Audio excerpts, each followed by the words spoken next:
السميع العليم من الشيطان الرجيم من همزه ونفخه ونفثه اهدنا الصراط المستقيم صراط الذين أنعمت عليهم غير المغضوب عليهم ولا الضالين آمين رب اشرح لي صدري ويسر لي أمري واحلل عقدة من لساني يفقهوا قولي سبحانك لا علم لنا إلا ما علمتنا إنك أنت العليم الحكيم اللهم انفعنا بما علمتنا وعلمنا ما ينفعنا وزدنا علما آمین۔ تعریفوں کے لائق اللہ ہی کی ذات ہے اور درود و سلام ہو میرے اور آپ کے پیارے نبی جناب محمد الرسول اللہ صلی اللہ تعالی علیہ وسلم پر۔ اسٹیج پر تشریف فرما معزز علماء کرام، قابل قدر بزرگوں، نوجوان دوستوں، پردہ نشین خواتین، مائیں اور بہنیں،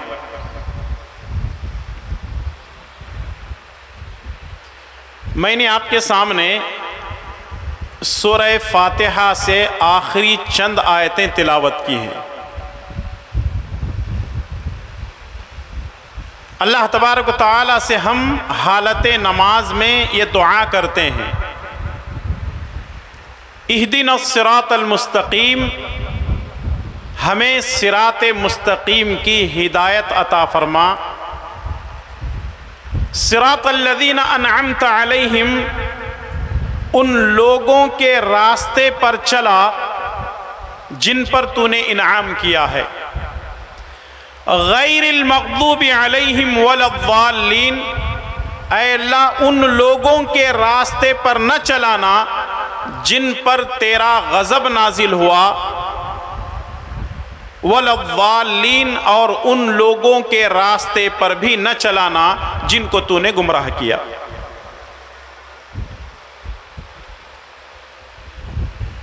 آج کے اس درس میں ہمیں سمجھنے کی کوشش کرتے ہیں کہ المغضوب سے مراد کون ہے اور الضالین سے مراد کون ہے۔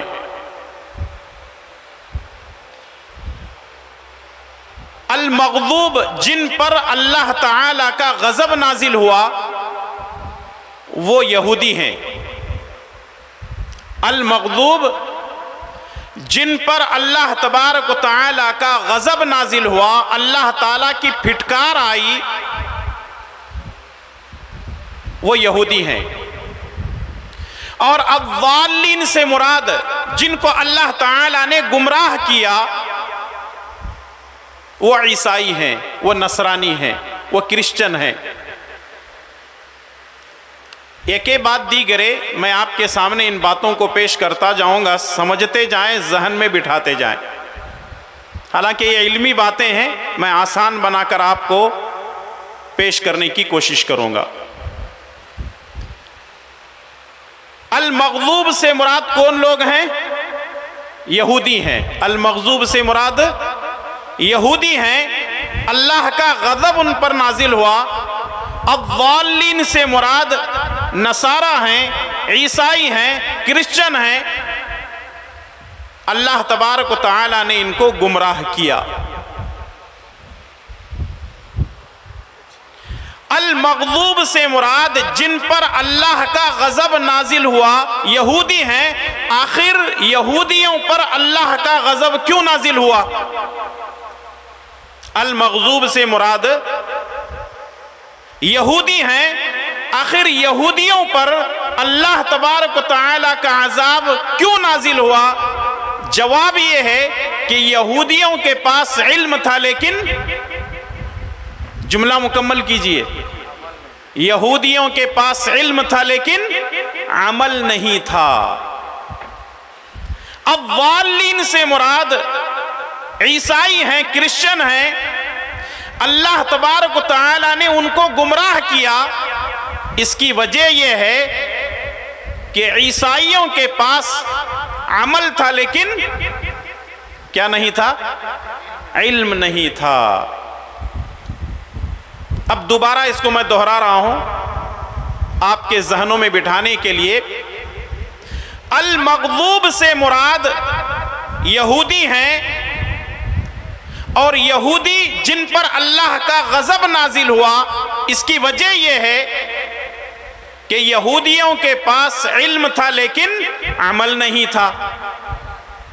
اب ضالین سے مراد عیسائی ہیں، کرسچن ہیں، اللہ تعالیٰ نے ان کو گمراہ کر دیا کیونکہ عیسائیوں کے پاس عمل تھا لیکن علم نہیں تھا۔ اب آئیے دلائل کی روشنی میں ہم یہ سننے، سیکھنے اور سمجھنے کی کوشش کرتے ہیں کہ یہودیوں کے پاس علم تھا اور عمل نہیں تھا، تو اس کی دلیل کیا ہے، اور ان کے اوپر اللہ تبارک و تعالی نے کون کون سے عذابات نازل کیے۔ یہودیوں کے پاس علم تھا، عمل نہیں تھا، اس کی دلیل صحیح بخاری اور صحیح مسلم کی یہ روایت۔ اللہ کے پیارے نبی جناب محمد الرسول اللہ صلی اللہ علیہ وسلم ایک مرتبہ مدینے کے بازار سے گزر رہے تھے۔ آپ نے دیکھا کہ کچھ لوگ جمع کھڑے ہیں۔ آپ صلی اللہ علیہ وسلم نے ایک صحابی کو پوچھا، ایک صحابی سے کہا کہ جاؤ جا کر کے دیکھو بہت سارے لوگ کھڑے ہیں، اگر کیا ماجرا ہے۔ وہ صحابی گئے، انہوں نے تفتیش کی اور آ کر کے کہا اللہ کے نبی صلی اللہ علیہ وسلم ایک مرد اور ایک عورت ہے، ان کو سزا دی جا رہی ہے۔ ایک مرد ہے، ایک عورت ہے، ان کو سزا دی جا رہی ہے۔ کس بات کی؟ کہا زنا کرنے کی وجہ سے ان کو سزا دی جا رہی ہے۔ رسول اللہ صلی اللہ علیہ وسلم ان یہودیوں کے پاس گئے اور انہوں نے پوچھا یہ سزا کس لیے دے رہے ہو؟ یہودیوں نے کہا انہوں نے زناکاری کی ہے، ہم ان کو سزا دے رہے ہیں۔ کیا سزا دے رہے ہو؟ سزا یہ ہے، سب سے پہلی بات تو یہ ہے کہ ہم نے ان کے چہرے کو کالا کیا ہوا ہے۔ دوسری بات یہ ہے کہ ہم نے ان کو گدھے پر بٹھایا ہوا ہے۔ اور تیسری بات یہ ہے کہ ہم نے ان کو مخالف سمت میں بٹھایا ہے، شوہر کے یعنی مرد کے چہرے کو آگے کیا ہوا ہے اور عورت کے چہرے کو پیچھے کیا ہوا ہے۔ اور پھر اس کے بعد چوتھی چیز یہ ہے کہ ہم ان کو پورے شہر میں گھمائیں گے تاکہ لوگوں کو پتا چلے زناکاری کرنے والوں کی یہ سزا ہے۔ رسول اللہ صلی اللہ علیہ وسلم نے پوچھا تم میں سے کوئی یہودی عالم ہے؟ تو یہودی عالم ان کے اندر موجود تھا۔ رسول اللہ صلی اللہ علیہ وسلم نے پوچھا کیا تورات کے اندر یہی سزا زناکاری کی لکھی ہوئی ہے؟ اس نے کہا ہاں یہی لکھی ہوئی ہے کہ ہم لوگ چہرہ کالا کرتے ہیں، گدھے پہ بٹھاتے ہیں، مخالف سمت میں بٹھاتے ہیں اور پھر اس کے بعد ساری بستی میں گھماتے ہیں۔ رسول اللہ صلی اللہ علیہ وسلم نے فرمایا کہ تورات لاؤ۔ تورات لائی گئی۔ وہ یہودی عالم بڑا چالاک تھا، اس نے کیا کیا، کتاب ایسے پکڑنے کے بعد تورات نیچے کی آیتوں پر اس نے ہاتھ رکھا اور اوپر کی آیتیں اس نے پڑھنا شروع کیا، جبکہ نیچے کی آیتوں میں یہ لکھا ہوا تھا تورات میں اگر کوئی مرد اور عورت زناکاری کرتے ہیں تو ان کو رجم کیا جائے، ان کو سنگسار کیا جائے، اس وقت تک مار مار کر ان کو مارا جائے جب تک کہ وہ ہلاک نہ ہو جائیں، جب تک کہ وہ مر نہ جائیں۔ یہودی عالم ان آیتوں کے اوپر ہاتھ رکھا ہوا تھا۔ رسول اللہ صلی اللہ علیہ وسلم کے ساتھ ایک صحابی تھے جن کا نام ہے عبداللہ بن سلام رضی اللہ تعالیٰ عنہ۔ یہ پہلے یہودی تھے، اس کے بعد عیسائی، اس کے بعد آگ کی پوجا کرنے والے، اس کے بعد انہوں نے اسلام قبول کیا اور تورات کے بارے میں اچھی نالج ان کو تھی، معلومات تھی۔ انہوں نے کہا اللہ کے نبی اس یہودی عالم سے کہیے کہ جہاں اس نے ہاتھ رکھا ہوا ہے اس کو ہٹائے۔ نبی صلی اللہ علیہ وسلم نے فرمایا ہاتھ ہٹاؤ، وہاں پڑھو کیا لکھا ہوا ہے۔ وہاں لکھا ہوا تھا کہ اگر کوئی مرد کوئی عورت اگر زناکاری کرتے ہیں تو ان کو سنگسار کیا جائے گا۔ کیا معلوم ہوا اس سے؟ معلوم یہ ہوا کہ یہودیوں کے پاس علم تھا لیکن عمل نہیں تھا. ان کو معلوم تھا کہ اگر کوئی مرد یا عورت شادی شدہ ہیں اور اگر وہ زناکاری کرتے ہیں تو ان کی سزا کیا ہے؟ سنگسار ہے. اور مذہب اسلام کے اندر بھی یہی سزا ہے. یہاں تھوڑی دیر رک کر کے یہ کہنا پڑے گا کہ آج زناکاری ہمارے معاشرے میں بہت زیادہ بڑھتی جا رہی ہے. زناکاری بڑھتی جا رہی ہے اور اس کی بنیادی وجہ یہ ہے بے پردگی. بنیادی وجہ ہے بے پردگی، بے حیائی. دین نہ ہونا یہ ایک الگ چیز ہے، لیکن عورت کے اندر شرم و حیا بھی ایک بہت بڑی چیز ہے. اور عورت جو ہے شرم و حیا کی پیکر ہوتی ہے. جب وہ بے حیا بن کر کے نکلتی ہے تو پھر زناکاری عام ہو جاتی ہے. اور مجھے معاف کیجئے گا، ہر بستی میں، ہر گلی محلے میں یہ زناکاری اور بدکاری بڑھتی جا رہی ہے، تھمنے کا نام نہیں لے رہی. اور شہروں میں تو پوچھئے مت، ہر گلی محلے میں عشق و معاشقے کی داستانیں چل رہی ہیں. کوئی کالج ایسا نہیں ہے، کوئی ہائی اسکول ایسی نہیں ہے، کوئی یونیورسٹی ایسی نہیں ہے، کوئی پارک ایسا نہیں ہے، کوئی سینما تھیٹر ایسا نہیں ہے، کوئی کلب ایسا نہیں ہے جہاں بدکاری نہ ہوتی ہو، زناکاری نہ ہوتی ہو. اور ہم ایسے ملک میں رہتے ہیں جہاں زناکاری کرنے کی باقاعدہ اجازت ہے، حکومت لائسنس دیتی ہے.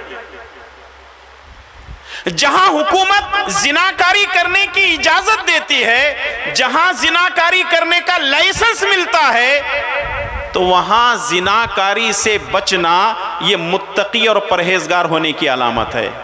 میں نوجوان بہنوں سے، بیٹیوں سے یہ کہنا چاہوں گا، اپنی عزت و عفت کی حفاظت کیجئے، ورنہ یاد رکھیے یہ بے حیائی پورے معاشرے کو ایک کینسر کی طرح تباہ و برباد کر رہی ہے.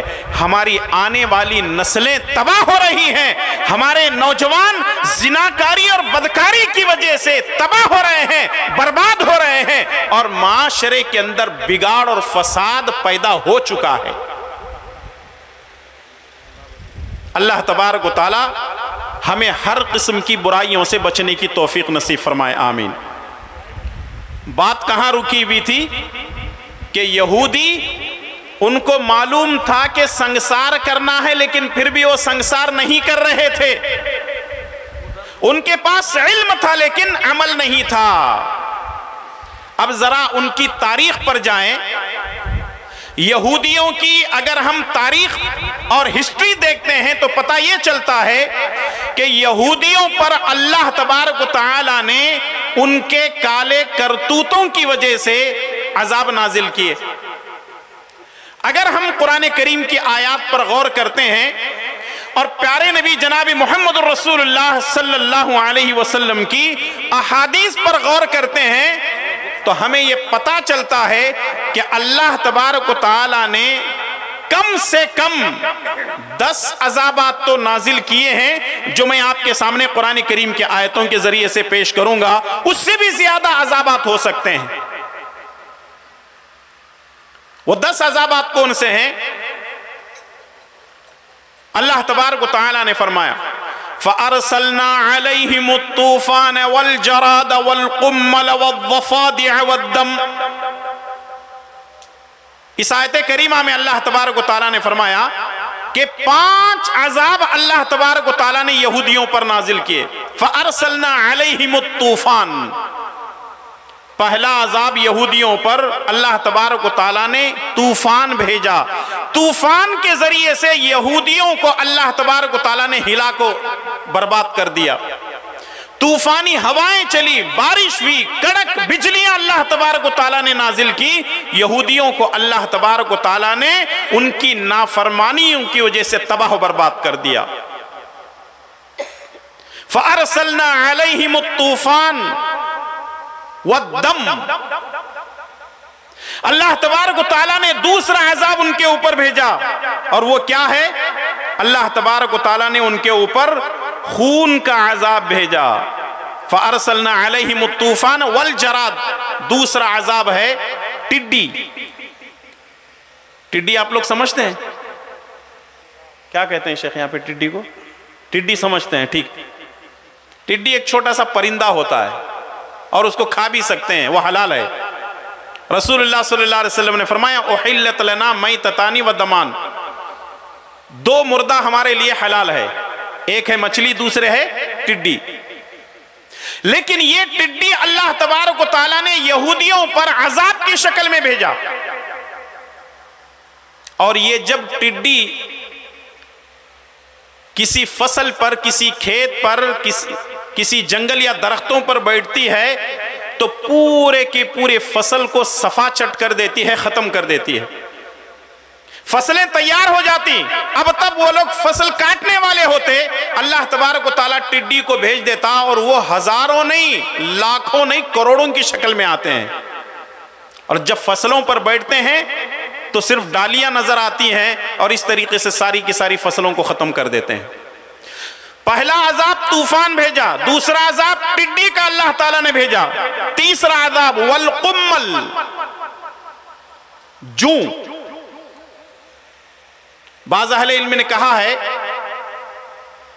گھن کا کیڑا، جیسے اگر آپ جوار اسٹاک کرتے ہیں، ذخیرہ بناتے ہیں، یا دھان ہے، چاول ہے، یا پھر گیہوں ہے، گندم ہے، آپ اگر اس کو اسٹاک کرتے ہیں تو اس کے اندر ایک کیڑا پیدا ہوتا ہے جس کو گھن کا کیڑا کہتے ہیں۔ تو اللہ تبارک و تعالیٰ نے یا تو ان کے سروں میں جوں اتنے ڈال دیا کہ جس کی وجہ سے ان کا چلنا پھرنا، بیٹھنا اٹھنا مشکل ہو گیا، یا اللہ تعالیٰ نے ان کے اناج کے اندر گھن کا کیڑا بھیج دیا۔ وَالضَّفَادِعَ، چوتھے نمبر پر چوتھا عذاب اللہ تعالیٰ نے مینڈکوں کو عذاب کی شکل میں بھیج دیا۔ بستر پہ جا رہے ہیں تو مینڈک ہے، چلتے پھرتے مینڈک ہے، کھانے پینے کے لیے بیٹھے ہوئے مینڈک، ہر جگہ ان کو مینڈک ہی مینڈک نظر آتے۔ والدم، پانچواں عذاب خون کا۔ ابن کثیر رحمۃ اللہ علیہ فرماتے ہیں یہ خون کا عذاب یہ تھا کہ اگر مسلمان پانی پیتے، اہل ایمان پانی پیتے، تو اس میں ان کو پانی نظر آتا، اور وہی پانی اگر کوئی یہودی پیتا تو ان کو وہ خون نظر آتا تھا۔ یہ 5 عذابات ہیں جو اللہ تبارک و تعالیٰ نے سورہ اعراف کی آیت نمبر 133 کے اندر بیان فرمایا ہے۔ یہ عذابات ان پر کیوں ہو رہے ہیں؟ یہودیوں کے پاس علم تھا لیکن، ارے جواب دیجئے نا، یہودیوں کے پاس علم تھا لیکن عمل نہیں تھا۔ یہ 5 عذابات۔ اب آگے بڑھتے ہیں۔ سورہ مائدہ کے اندر اللہ تبارک و تعالیٰ نے 2 عذابات بیان کیے ہیں، 2 عذاب ہیں۔ پہلا عذاب ہے وَجَعَلَ مِنْهُمُ الْقِرَدَةَ وَالْخَنَازِيرَ، اللہ تبارک و تعالیٰ نے چھٹا عذاب القردہ، اللہ تبارک و تعالیٰ نے ان کی شکلوں کو بندر بنا دیا۔ 7واں عذاب والخنازیر، ان کی شکلوں کو سور کی بنا دیا۔ اللہ اکبر۔ یعنی علم پر عمل نہ کرنے کی وجہ سے اللہ تبارک و تعالیٰ نے عذاب نازل کیے۔ پہلی آیت میں 5 عذابات، دوسری آیت میں 2 عذاب۔ اب آئیے تیسری آیت ہے جس میں 2 عذاب اللہ تعالیٰ نے بیان فرمایا ہے۔ وَضُرِبَتْ عَلَيْهِمُ الذِّلَّةُ وَالْمَسْكَنَةُ، ایک تو ذلت اور رسوائی اللہ تبارک و تعالیٰ نے ان کے اوپر ڈال دی، اور مسکنہ، یہ بھی ایک اللہ تبارک و تعالیٰ کا عذاب ہے۔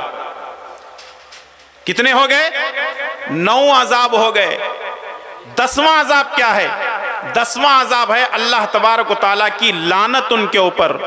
لعن الذین کفروا من بنی اسرائیل علی لسان داؤد، اللہ کی لعنت ان کے اوپر۔ اور صحیح بخاری اور صحیح مسلم کی روایت ہے، نبی کریم صلی اللہ علیہ وسلم نے فرمایا لعن اللہ الیہود والنصارى اتخذوا قبور انبیائہم مساجد، یہود و نصارہ پر اللہ کی لعنت ہو، کیونکہ انہوں نے نبیوں کی قبروں کو سجدہ گاہ بنا لیا۔ کل 10 عذاب آپ کے سامنے پیش کیے گئے ہیں، اس سے بھی زیادہ عذاب ہو سکتے ہیں۔ معلوم کیا ہوا؟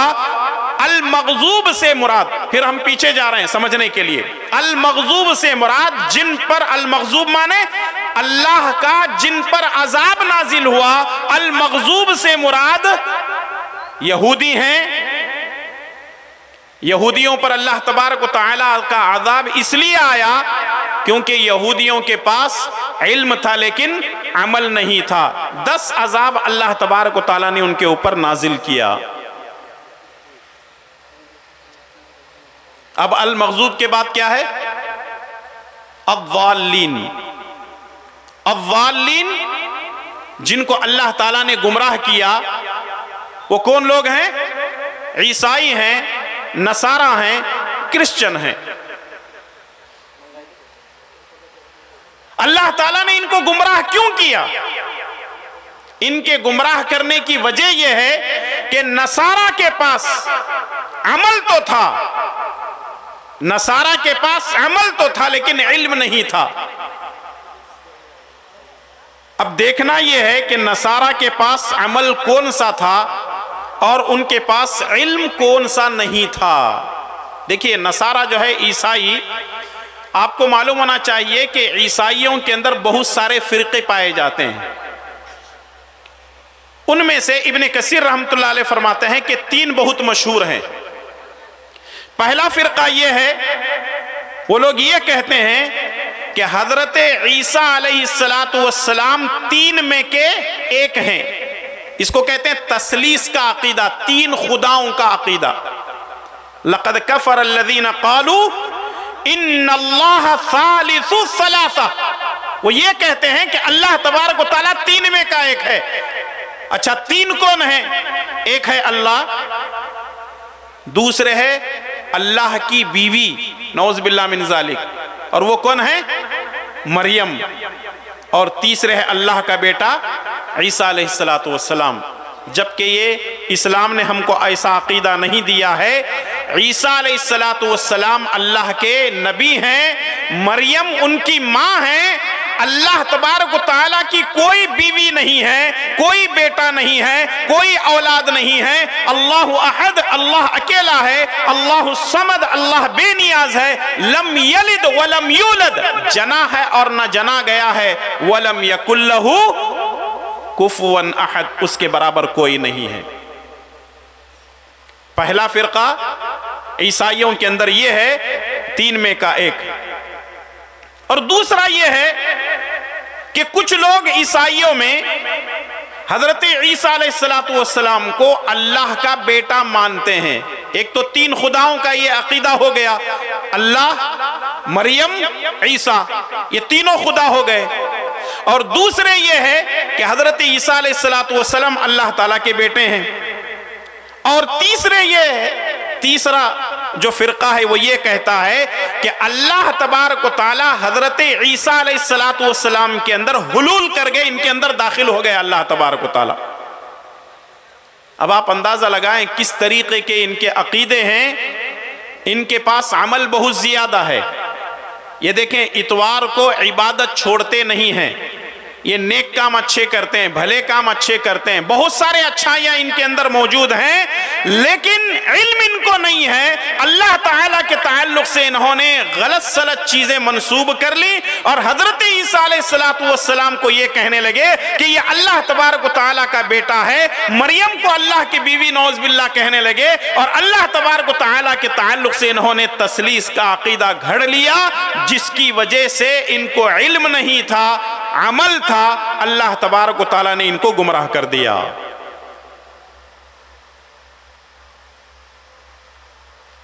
اب میں دوبارہ دوہرا کر کے آپ سے ایک سوال کرنے جا رہا ہوں، جواب دیں گے انشاءاللہ تعالی۔ یہودیوں کے پاس علم تھا لیکن عمل نہیں تھا، اللہ تعالیٰ نے عذاب نازل کیے۔ عیسائیوں کے پاس عمل تھا لیکن علم نہیں تھا، اللہ تعالیٰ نے ان کو گمراہ کر دیا۔ آپ لوگ کس میں سے ہیں؟ علم والے ہیں یا عمل والے ہیں؟ جواب دیجئے، آپ لوگ علم والے ہیں یا عمل والے ہیں؟ اگر آپ کا جواب یہ ہوتا ہے کہ ہم علم والے ہیں، فوراً آپ سے سوال کیا جائے گا اگر آپ علم والے ہیں تو پھر عمل کب کریں گے؟ اگر آپ کہتے ہیں کہ نہیں مولوی صاحب ہم تو عمل والے ہیں، آپ سے یہ سوال ضرور کیا جائے گا پھر علم والے کب بنیں گے؟ یہ دونوں چیزیں لازم ملزوم ہیں۔ علم جس کے پاس ہے وہ عمل کرے، اور جو عمل کر رہا ہے اپنے عمل کو علم کی کسوٹی پر رکھ کر کے دیکھے، اگر وہ کتاب و سنت کے مطابق اور موافق ہے تو عمل کرے، ورنہ اس کو چھوڑ دے۔ ورنہ آج ہم مسلمانوں کو دیکھتے ہیں، مسلمانوں کے اندر کچھ جماعتیں ایسی ہیں جو علم کی بڑی باتیں کرتے ہیں لیکن عمل ان کے اندر نہیں ہے۔ غور کیجئے گا، مسلمانوں کے اندر کچھ جماعتیں ایسی ہیں، کچھ لوگ ایسے ہیں جن کے پاس علم ہے لیکن عمل نہیں ہے، اور مسلمانوں کے اندر کچھ لوگ ایسے ہیں عمل بہت زیادہ ہے، لمبے جبے ہیں، لمبی داڑیاں ہیں، ہمیشہ مسواک ہے، پیشانی پہ گٹے پڑے ہوئے ہیں، تہجد گزار ہیں، 5 وقتہ نمازوں کی پابندی کرتے ہیں، اشراق نہیں چھوڑتے ہیں، فلاں فلاں ساری کی ساری عبادتیں کرتے ہیں، عمل بہت زیادہ ہے لیکن علم نہ ہونے کی وجہ سے گمراہ ہیں، علم نہ ہونے کی وجہ سے گمراہ ہیں۔ اس کا مطلب یہ ہے کہ جتنے علم والے ہیں ان کو عمل پہ آنا ہے، اور جتنے عمل والے ہیں ان کو علم حاصل کرنا ہے۔ اچھا، آپ سوچ رہے ہوں گے مولوی صاحب اللہ تعالیٰ نے یہودیوں پر عذاب نازل کیے، عیسائیوں کو اللہ تعالیٰ نے گمراہ کر دیا، ہمارے پاس علم ہے عمل نہیں ہے، عمل والے ہیں علم نہیں ہے، لیکن ہم تو بالکل شانتی سے زندگی گزار رہے ہیں، آخر اس کی وجہ کیا ہے؟ بات سمجھ میں آ رہی ہے؟ ہم تو بہت شانتی سے زندگی گزار رہے ہیں، بہت امن کے ساتھ ہیں، کوئی پریشانی نہیں ہے۔ آئیے قرآن کریم سے پوچھتے ہیں کیا ہم کسی پریشانی میں نہیں ہیں؟ قرآن کریم کیا جواب دیتا ہے؟ سورہ انعام کی آیت نمبر 65 میں اللہ تعالیٰ نے فرمایا قُلْ هُوَ الْقَادِرُ عَلَىٰ أَن يَبْعَثَ عَلَيْكُمْ عَذَابًا مِّن فَوْقِكُمْ أَوْ مِن تَحْتِ أَرْجُلِكُمْ أَوْ يَلْبِسَكُمْ شِيَعًا وَيُذِيقَ بَعْضَكُمْ بَأْسَ بَعْضٍ انظر كيف نصرف الآيات لعلهم يفقهون۔ اللہ اکبر۔ قرآن کریم کی آیات پر غور کیجئے، اگر آپ یہ سمجھتے ہیں کہ ہم عذاب میں مبتلا نہیں ہیں، یہ ہماری غلط فہمی ہے۔ اللہ تبارک و تعالیٰ فرماتا ہے قل اے نبی آپ کہہ دیجئے صلی اللہ علیہ وسلم هو القادر على ان يبعث عليكم عذابا من فوقكم او من تحتكم، اللہ تعالیٰ اس بات پر قادر ہے کہ تمہارے سروں کے اوپر سے نازل کرے یا پھر تمہارے پیروں کے نیچے سے عذاب کو ظاہر کرے۔ اللہ تعالیٰ اس بات پر قادر ہے ہمارے سروں کے اوپر سے بھی عذاب کو نازل کر سکتا ہے، ہمارے پیروں کے نیچے سے بھی عذاب کو ظاہر کر سکتا ہے۔ ہمارے سروں کے اوپر والا عذاب کون سا ہے؟ بجلی ہے، بارش ہے، طوفان ہے، ہوائیں ہیں، گرج ہے، گونج ہے، اس طرح، یا پتھروں کی بارش ہے، بعض مقامات پر پتھروں کی بھی بارشیں ہوتی ہیں، یا اولے کی بھی، بڑے بڑے اولے گرتے ہیں، برف گرتا ہے جس کی وجہ سے انسان ہلاک و برباد ہوتے ہیں۔ یہ ہمارے سروں کے اوپر والا عذاب ہے۔ اور دوسری یہ ہے کہ ہمارے پیروں کے نیچے سے عذاب اللہ تعالیٰ ظاہر کرتا ہے۔ ان عذاب میں سے زلزلے ہیں، آگ ہے، بارش ہے، یا اور بھی دوسری شکلیں ہیں جس کو کتاب و سنت کے اندر اللہ اور اس کے رسول صلی اللہ علیہ وسلم نے بیان فرمایا۔ اب ہمارے اوپر نہ اوپر والا عذاب ہے نہ نیچے والا عذاب ہے، اس کا مطلب یہ ہے کہ ہم عذاب سے بچے ہوئے ہیں۔ ٹھیک ہے، یہی تصور ہے آپ کا؟ اللہ کی قسم ہے ہم عذاب سے بچے ہوئے نہیں ہیں۔ ایک ہے آسمانی عذاب، دوسرا ہے زمینی عذاب، ان دونوں کے بیچ میں ایک عذاب ہے۔ اللہ تبارک و تعالیٰ نے فرمایا او یلبسکم شیعا ویذیق بعضکم بأس بعض۔ اللہ تبارک و تعالیٰ فرماتا ہے آسمانی اور زمینی عذاب کے درمیانی ایک عذاب ہے، اور وہ ہے آپس میں خانہ جنگی، آپس میں لڑنا، آپس میں ایک دوسرے کے ساتھ جو ہے رساکشی کرنا۔ آج ہم دیکھتے ہیں مسلمانوں کا ایک بہت بڑا طبقہ آپس میں لڑ رہے ہیں، کبھی مسلک کے نام پر، کبھی جماعتوں کے نام پر، کبھی تنظیموں کے نام پر، کبھی اداروں کے نام پر، کبھی کس کے نام پر آپس میں ہم لڑ جھگڑ رہے ہیں۔ اور اپنے ملک میں اسلام کے دشمنوں کو یہ بات معلوم ہو چکی ہے کہ یہ آپس میں لڑتے ہی رہیں گے، کبھی یہ متحد ہونے والے نہیں ہیں، اس لیے مسلمانوں کو ہر جگہ کاٹنے اور پیٹنے کی باتیں کر نہیں رہے ہیں بلکہ کر کے دکھا رہے ہیں۔ نہ ہمارا کوئی نیتا ہے، نہ ہمارے ساتھ کوئی کھڑے ہو کر کے بات کرنے والا ہے، ہمارا کوئی دفاع کرنے والا نہیں ہے۔ تو ان حالات میں آپ یہ نہ سمجھے کہ ہم عذاب میں مبتلا نہیں ہیں۔ اگر آسمانی عذاب نہیں آ رہا ہے، اگر زمینی عذاب نہیں آ رہا ہے، تو ہم آپس میں خانہ جنگی میں مبتلا ہیں۔ صحیح مسلم کی روایت ہے، رسول اللہ صلی اللہ علیہ وسلم فرماتے ہیں کہ میں نے اللہ تبارک و تعالی سے 3 دعائیں کی۔ اے اللہ میری امت کو قحط سالی سے ہلاک مت کر، اے اللہ میری امت کو غرق عام سے ہلاک مت کر، اے اللہ میری امت کو خانہ جنگی سے ہلاک مت کر۔ نبی کریم صلی اللہ علیہ وسلم فرماتے ہیں کہ اللہ نے میری پہلی 2 دعائیں قبول کی، تیسری دعا قبول نہیں ہوئی۔ پہلی 2 دعائیں قبول ہوئی، تیسری دعا میری قبول نہیں ہوئی۔ پہلی 2 دعائیں یہ قبول ہو گئی کہ یہ امت قحط سالی سے ہلاک نہیں ہوگی، غرق عام سے ہلاک نہیں ہوگی، بلکہ یہ امت ہلاک و برباد ہوگی خانہ جنگی کی وجہ سے۔ آپس میں لڑیں گے، جھگڑیں گے، تباہ و برباد ہو جائیں گے۔ آج ممبروں سے اتحاد کی بات ہوتی ہے، جلسے جلوس سے اتحاد کی بات ہوتی ہے، بڑے بڑے کانفرنسیں ہوتی ہیں، اتحاد امت کانفرنس، لیکن مسلمان آپس میں متحد ہونے کو تیار اس لیے نہیں ہے کیونکہ سارے مسلمانوں نے اس بات پر اتحاد کیا ہے کہ ہم کبھی متحد نہیں ہوں گے۔ ہر کوئی یہی کہتا ہے کہ ہم کو آپس میں اتحاد کرنا چاہیے، لیکن یہ اتحاد ہونے والا نہیں ہے کیونکہ خانہ جنگی مسلمانوں کے اندر شروع ہو چکی ہے۔ میرے بھائی اور دوستو، ضرورت اس بات کی ہے کہ آج ہم اپنے آپ کو سمجھیں کہ ہم کیا کر رہے ہیں، ہم لوگوں کو کیا کرنا چاہیے تھا اور ہم کیا کر رہے ہیں۔ اگر ہم اس پر ہم نے غور و خوض کیا تو انشاءاللہ تبارک و تعالی ہماری آنکھیں کھل جائیں گی۔ المغضوب سے مراد یہودی جن کے پاس علم تھا، عمل نہیں تھا، اللہ تبارک و تعالیٰ نے عذاب نازل کیے۔ الضالین سے مراد عیسائی ہیں، کرسچن ہیں، گمراہ اس لیے ہوئے کہ ان کے پاس عمل تھا لیکن علم نہیں تھا۔ اور ہمارے اوپر اللہ تبارک و تعالیٰ نے جو عذاب نازل کیا ہے، عذاب کی ایک تیسری شکل ہے، وہ آسمانی نہیں ہے، وہ زمینی نہیں ہے، بلکہ وہ درمیانی عذاب ہے۔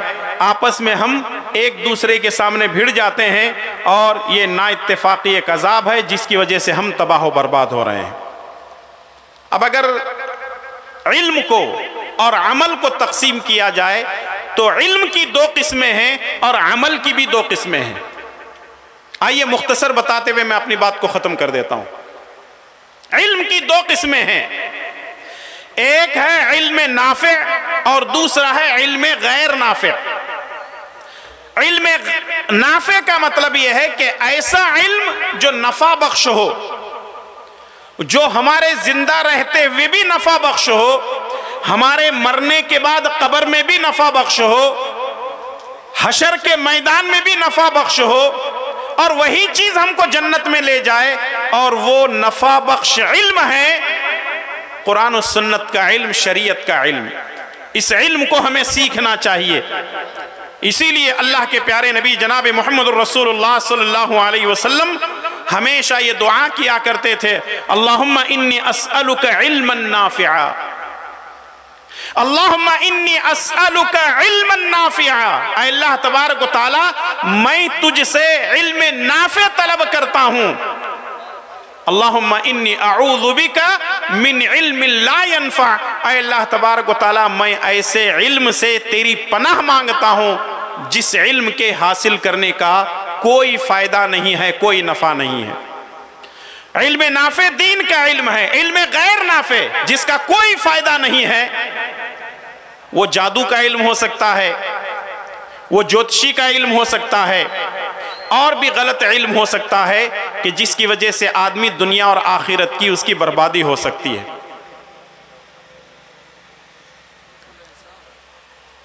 ابھی مجھ سے پہلے شیخ عنایت اللہ مدنی حفظہ اللہ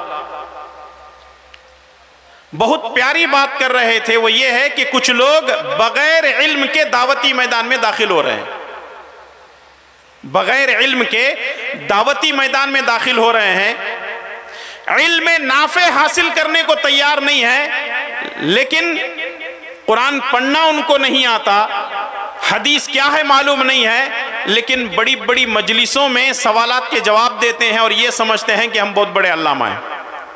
ان کے تعلق سے ایک مثال بیان کرتے ہوئے عمل کی 2 قسمیں بیان کر کے میں اپنی بات کو ختم کرنے جا رہا ہوں۔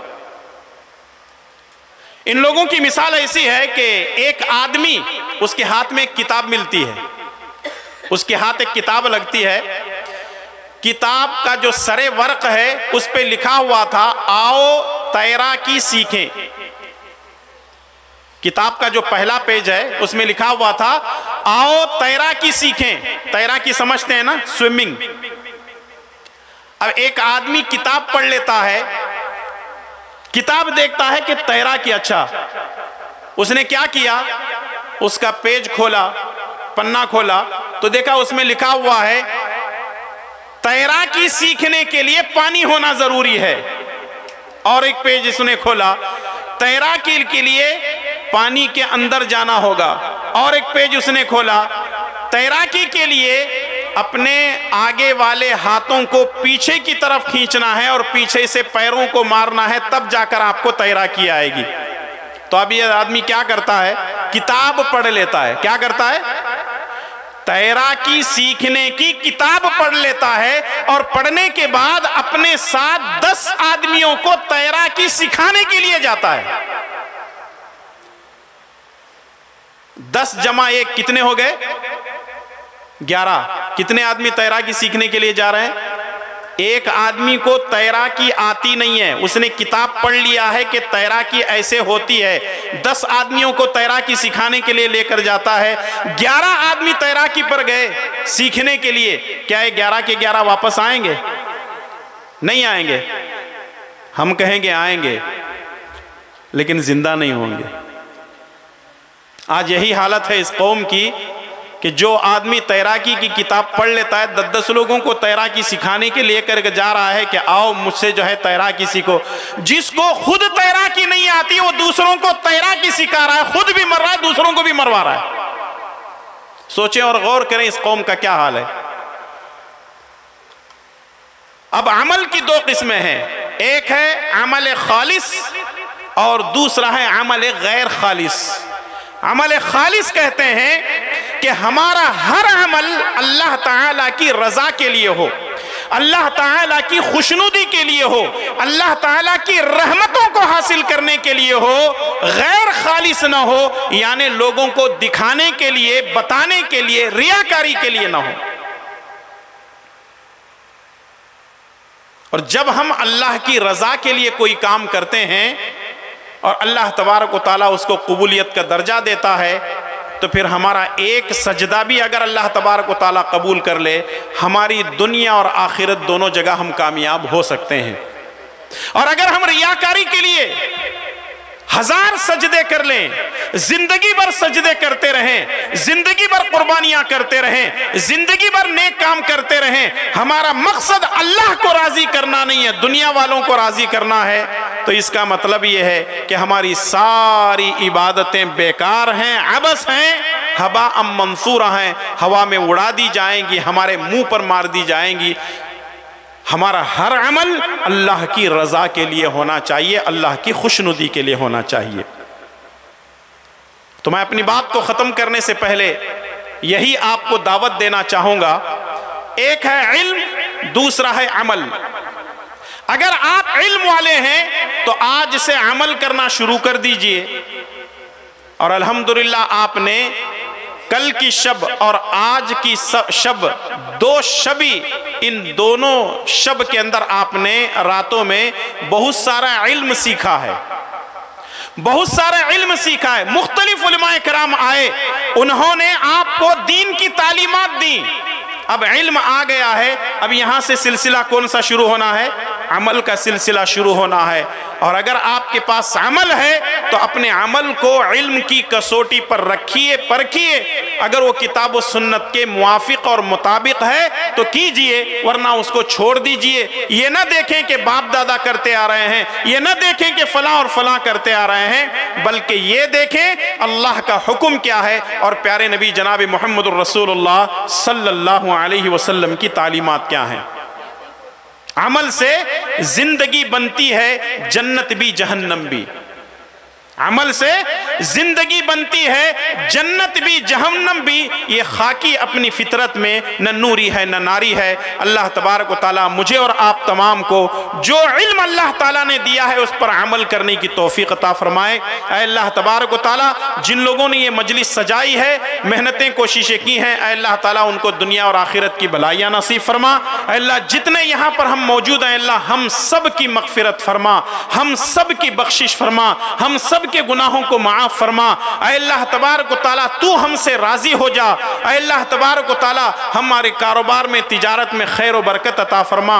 اے اللہ ہمارے دکانوں مکانوں میں خیر و برکت عطا فرما۔ اے اللہ جتنی مائیں بہنیں اس پروگرام کے اندر شریک ہوئی ہیں، اے اللہ سب کی مغفرت فرما۔ اے اللہ تبارک و تعالیٰ ہم میں سے کسی ایک کی آمین کو تو قبول فرما۔ اے اللہ تبارک و تعالیٰ تیرے بندے بن کر جینے کی توفیق عطا فرما۔